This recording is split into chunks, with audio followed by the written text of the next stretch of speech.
Hi guys, welcome back to my channel. My name is Roni, and today I'll be having a little chit chat with us today. Today I'll be sharing some points about what I've learned in my first year of marriage. So if you don't know, I've been married for 1 year now. I got married on January 5th 2019, and I came to Canada March 27 2019. So in all ramifications, it's just been a year. So if you see me looking down, I just have some points that I wrote down so that I don't get to forget what I actually wrote down. So moving straight to the video now.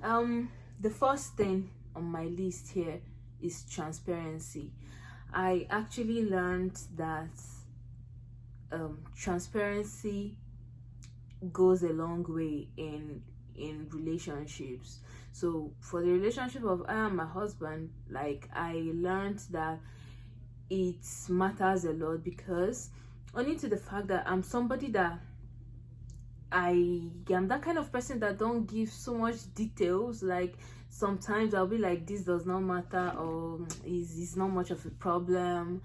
And my husband, being that kind of person that he wants every detail, like, he needs you to tell him, okay, this is what I'm doing now, this is the step I'm taking now, this is what happened now, all those kind of stuff. So I actually start seeing that, okay, oh, I have to be more informative about my dealings, about my doings, about everything that that I am up to. I have to be open, I have to tell.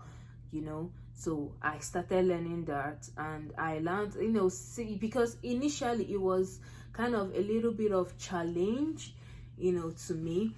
But when I started learning that, everything, started going on smoothly, unlike before. Second one is testing and measuring. And what do I mean by that? I learned that you have to test and keep on measuring what works for you. You have to find out what works for you and your partner. So me finding out what actually works for me and my husband is not just something that happened in 1 day or 1 week.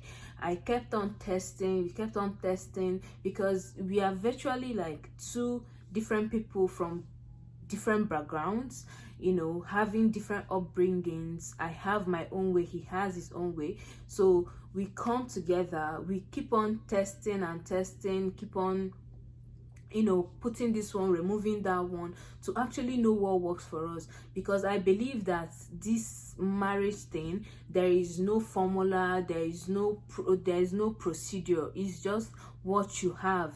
It's just like when you have a practical exam, you work with what is on your table. You don't have to go and take what's on another person's table. So that's how we see it, that's how I see it.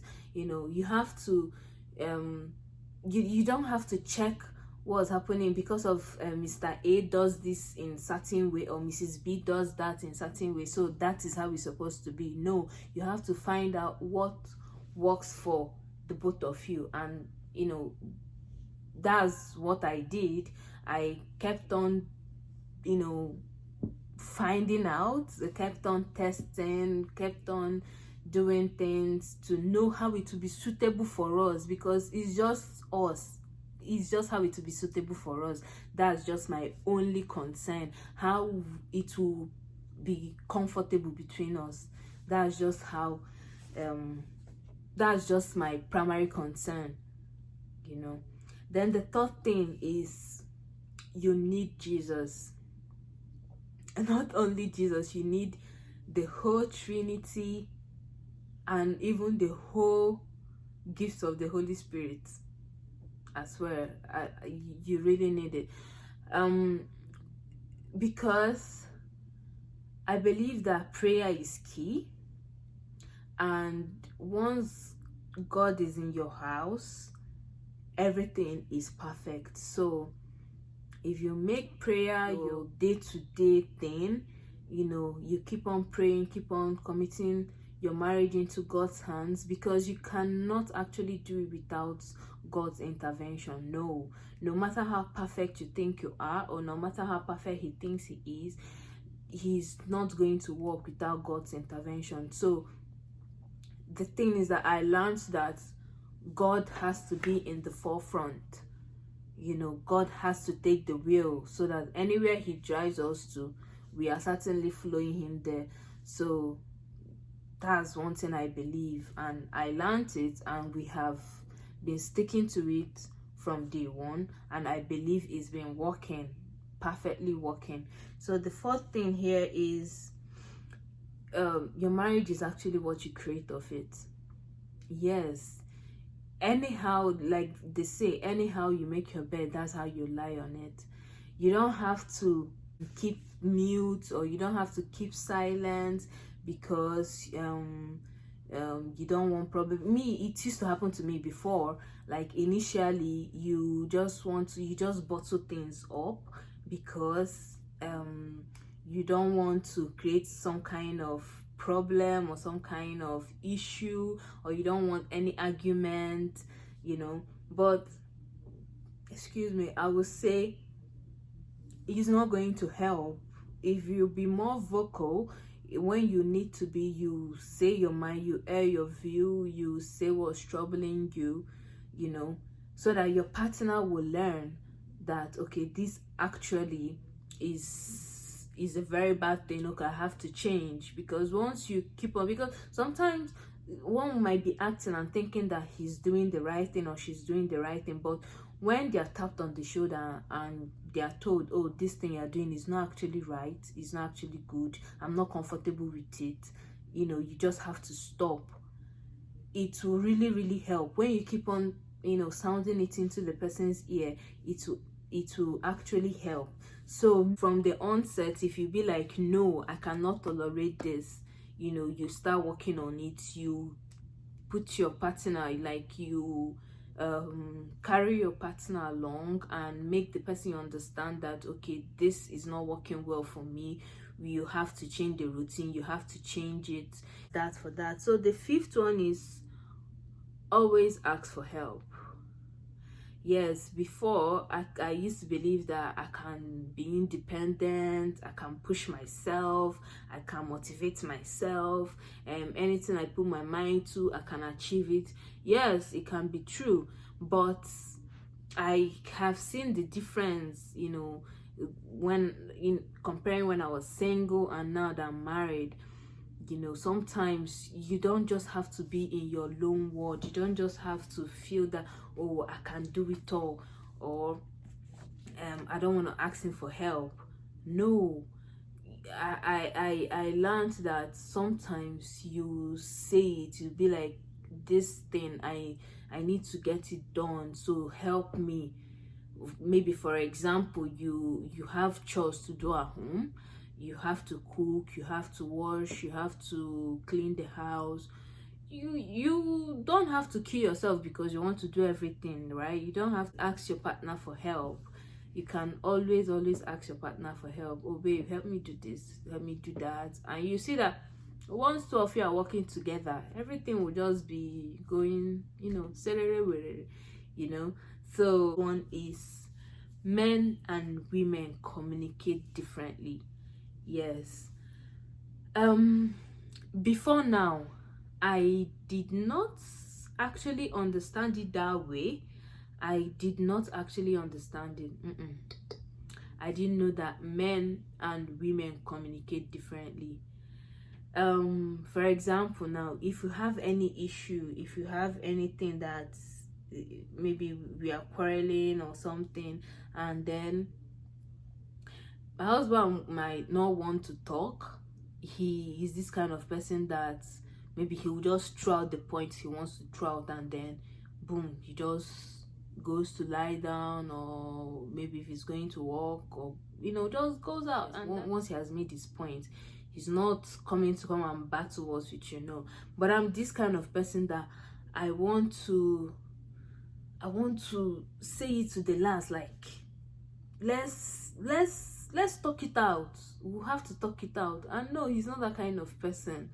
He's not that kind of person. So the earlier I started understanding that, the better for me. Because before, I used to think that maybe he was ignoring me, or he's taking everything for granted, of not wanting to talk or engage in some kind of argument.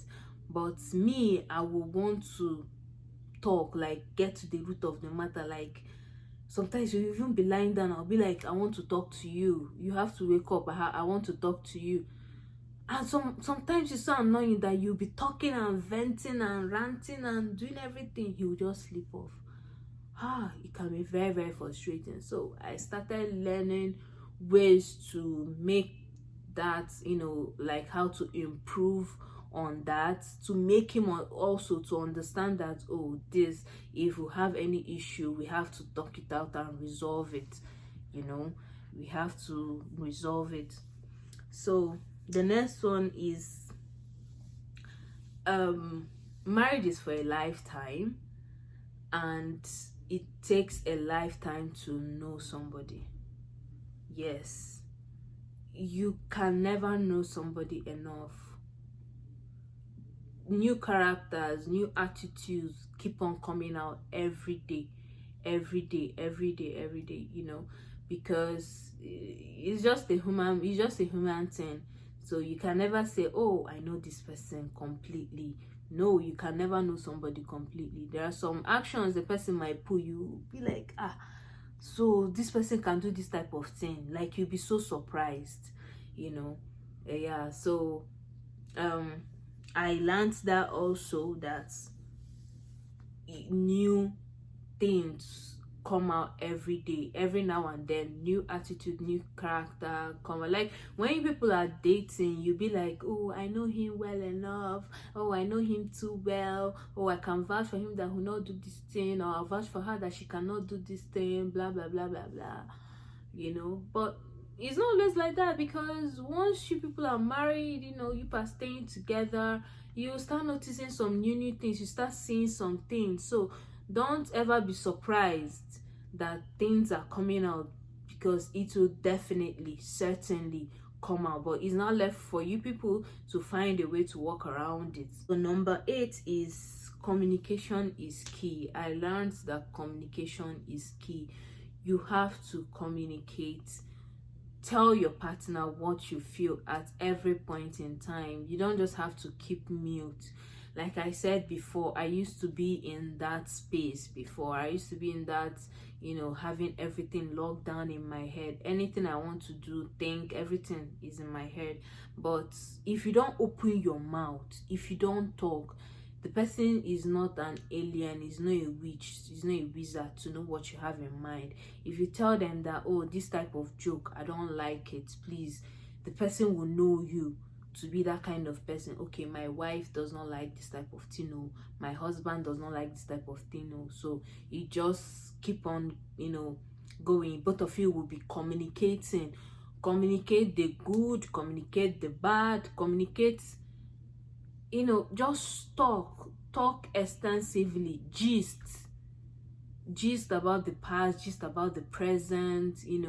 People should just talk, be free, talk. Finding out little things that excite your partner, that is paying attention to your partner's love language. What's your partner's love language? It would be a very unfair thing that you don't know what your partner loves. Like me, for an instance, I'm this kind of person that I love gifts. I love unboxing, I love surprises. So he needs to understand I'm that kind of person. So anything that you get me, oh God, I will be over the moon. I will so appreciate it. Then my husband, he's this kind of person that he likes little acts of kindness. You might bring out your money and say you're buying the most expensive gifts, shoes, shirts, watch, this and that.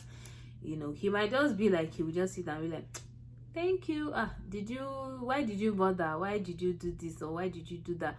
You can never compare to the kind of excitement that he will have if you do some little things. For example, there was a day that we were just in the house, so he was just keeping his legs on my on my body. So I just touched the sole of his feet, and it was kind of very rough.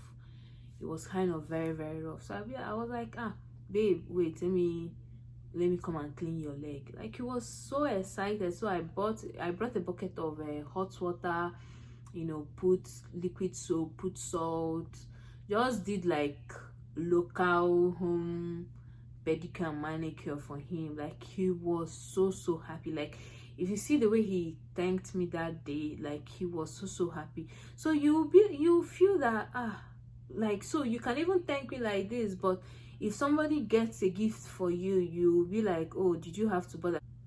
I understood that he appreciates more if you do like little things for him. He prefers it to material things, he prefers it to material things. So you find out your partner's love language. If he's the kind of person that loves you scratching his back, or cleaning his nails, his toenails, always looking out for him, your this thing is dirty, let me wash it for you, your this thing is that, let me do it for you. Like, all those little things that you do that you might even neglect, you don't even know that that's what he loves most. So the 10th one is, what you decree in your marriage is what you will get. So that is why I always say, you keep on decreeing positivity. You keep on speaking life, because you see, this our tongue, there is power in our tongue. So once you keep on prophesying life, keep on speaking life to even something that is dead, it will always come alive. So that's one thing I believe. I've never believed in anything negativity. I've never believed in no, it has never been my way. Even if I see it that, oh, this thing is turning somehow, I will keep on speaking life into it. I'll keep on speaking positivity into it. And believe you me, the more you speak positivity into things, the more it works.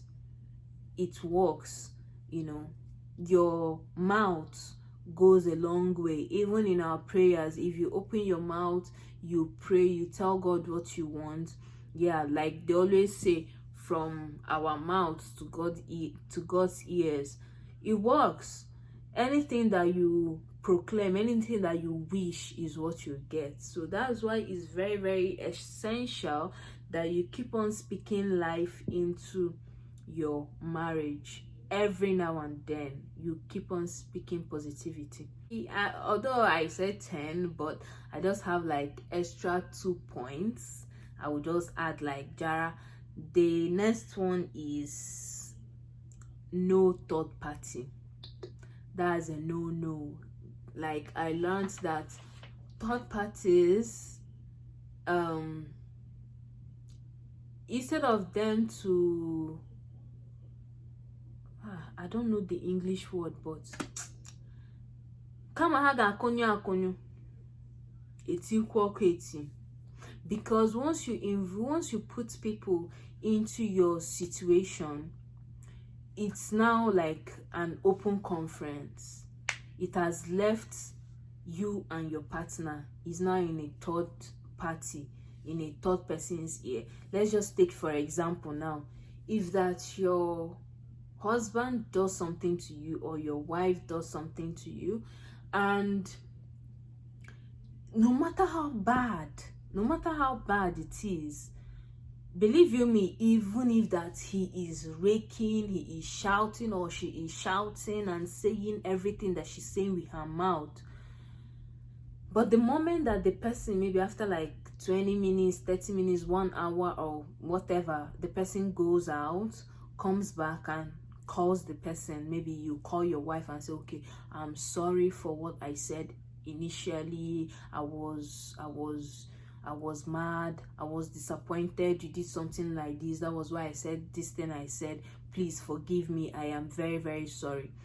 You will notice that you people can settle there and then and forget it, but once you involve a third party, You know, once you involve a third party and you tell the person that, oh, can you imagine my husband did this kind of thing, my wife did this type of thing, blah blah blah blah blah blah blah, you know, you tell the person.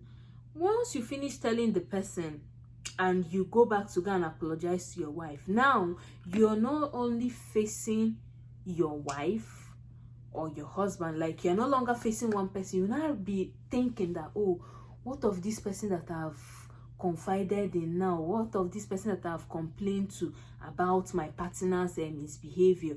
Oh God, if I forgive my partner now, how is he going to see me, or how is she going to see me? Maybe the person has advised you wrongly, you know, retaliate, oh, do this or do that, and your partner comes and begs you for forgiveness. You know, at that point, you are now between, should I forgive or should I listen to what this person is telling me? You know, you are now in that kind of dilemma.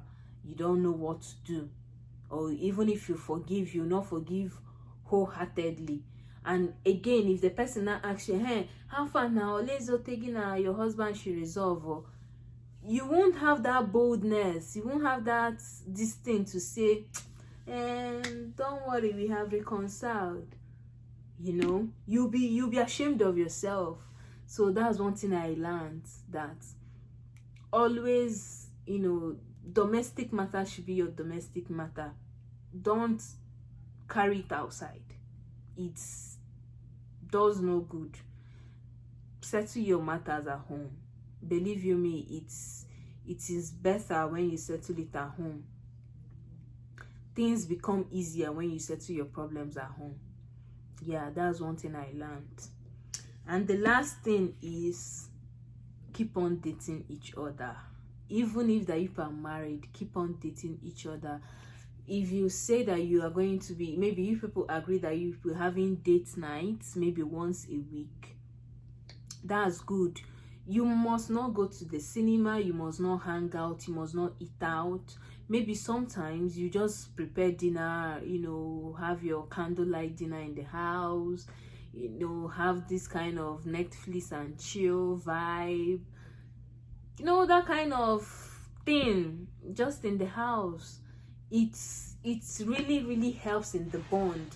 It's not when you people now marry, because we are now married, so we now answer husband and wife, so you now forget everything that you used to do when people were dating. No, you keep on dating.